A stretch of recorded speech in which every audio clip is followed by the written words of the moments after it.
Hey guys, welcome to mister Vishwa car care. நான் உங்கள் Viswanathan. Actually நம்ம இன்னைக்கு என்ன பார்க்க போறோம்னா, என்னுடைய ஃப்ரான்ஸ் காரை பற்றி தாங்க பார்க்க போறோம். அதுவும் ஹெட்லைட்டை பற்றி தான் நம்ம பார்க்க போறோம். இந்த ஹெட்லைட் அப்படின்றதுல நிறைய பேர் சில குறைகளை சொல்லிக்கிட்டு இருக்காங்க. நீங்க சிக்மா வேரியண்ட்டுக்குள்ள போனீங்க அப்படின்ற பட்சத்துல அதுக்கு ஹெட்லைட் அப்படின்றது எல்இடி ப்ரொஜெக்டர் எல்இடி லேம்ப் அப்படின்றது வந்துடும். பட் நீங்க டெல்டா பிளஸ் வேரியண்ட்ல இருந்து நீங்க போறீங்கன்னா 3 கண்ணு வந்துடும். அதுல அந்த 3 கண்ணுமே உங்களுக்கு வந்துட்டு எல்இடி ப்ரொஜெக்டர் லேம்ப் அந்த மாதிரிலாம் வராது. இது நார்மல் லைட்டு மாதிரி தான் வரும். சரி, ஓகே.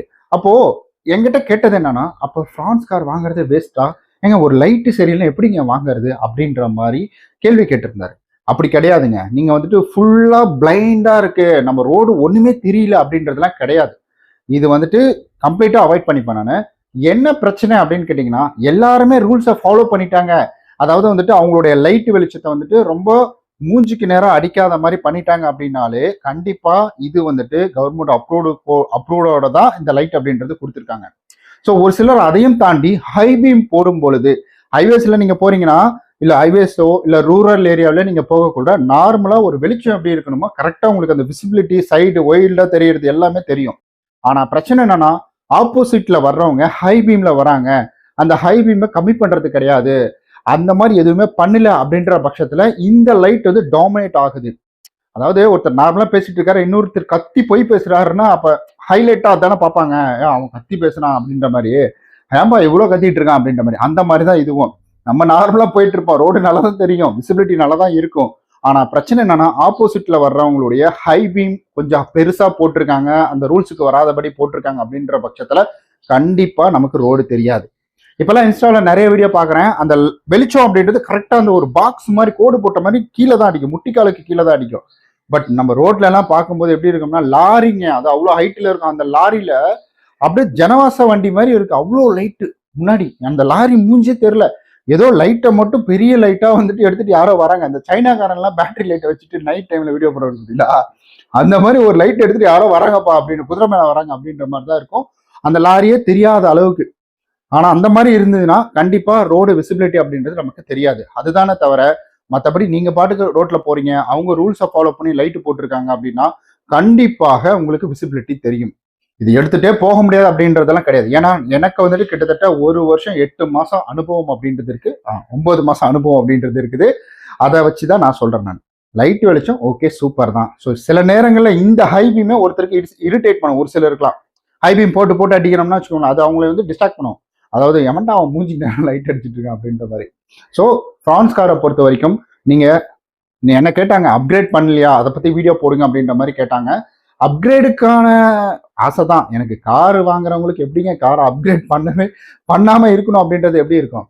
எனக்கு ஆசை தான். பட் ஃபினான்ஷியல் அப்படின்றது அண்ட் அடுத்தது எனக்கு இதை அப்டேட் பண்ணாதான் என்னால் வண்டி ஓட்ட முடியும் அப்படின்ற சுச்சுவேஷன் வரலைங்க. இப்போ காருன்னு எடுத்துக்கிட்டீங்கன்னா மேனிட்டரி என்ன, காரு எல்லாமே மேனிட்டரி, அவங்க ஷோரூமே கொடுத்துட்றாங்க. இதெல்லாம் நம்மளுடைய வந்துட்டு சௌகரியத்துக்காக தான் இதெல்லாம் பண்றோம் நம்ம. அதனால இது போட்டாதான் வண்டி ஓடும் அப்படின்றது என்னுடைய இது கிடையாது, என்னுடைய தாட்டு கிடையாது. ஸோ அதுதான் ரியாலிட்டியும் கூட. ஒரு சிலர்லாம் லைட்டு வந்துட்டு வைக்கிறாங்க, ஸோ சென்டர்ல ஓட்ட போட்டு வைக்கிறாங்க, இல்லை சைட்ல கீழே வந்துட்டு வச்சிடுறாங்க, நிறைய பண்றாங்க. பட் அது வந்துட்டு அவங்கவுங்களுடைய விருப்பம் தான்.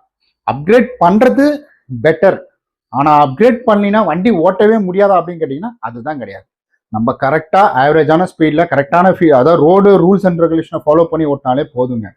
அதுதான். ஸோ நான் உங்ககிட்ட பகிர்ந்துக்கணும்னு நினைச்சேன். நானும் அப்கிரேட் பண்ணுவேன். அது அப்கிரேட் பண்றது பக்கா குவாலிட்டியா இருக்கணும். எனக்கு அந்த லைட்டு 3 கண்ணும் தெரியணும். அதுக்கப்புறம் வந்துட்டு கீழே ஒரு ஆப்ஷன் இருக்கும் பார்த்தீங்கன்னா, இந்த 3 கண்ணுக்கு கீழே அந்த போர்ஷன்ல தான் எனக்கு லைட் செட் பண்ணும். ஹை பீம் வந்துட்டு அதுல கொண்டு வரணும். ஏன்னா அங்க கொண்டு வந்தா ரோடு விசிபிலிட்டியும் தெரியும், ஆப்போசிட்ல இருக்கிறவங்களுக்கு அது நல்லா இருக்கும். அது காஸ்ட் கேட்டு பார்த்தா கேரளாவில் தான் அது அவைலபிளா இருக்குது. கிட்டத்தட்ட அதோடைய ரேட்டு ரொம்ப அதிகமாக சொல்றாங்க. அதனால தான் ஐம் வெயிட்டிங். ஸோ எப்படியும் நம்ம காசு வரணும், இப்போதைக்கு ஃபினான்ஷியல் இருக்கு. ஏன்னா இப்போ தான் கார் லோன் எல்லாமே முடிச்சோம் இல்லைங்களா, கிட்டத்தட்ட 7.5 லட்சமோ 7.5 லட்சமோ வந்து கட்டி முடிச்சிட்டேன், கார் லோன் முடிச்சிட்டேன்.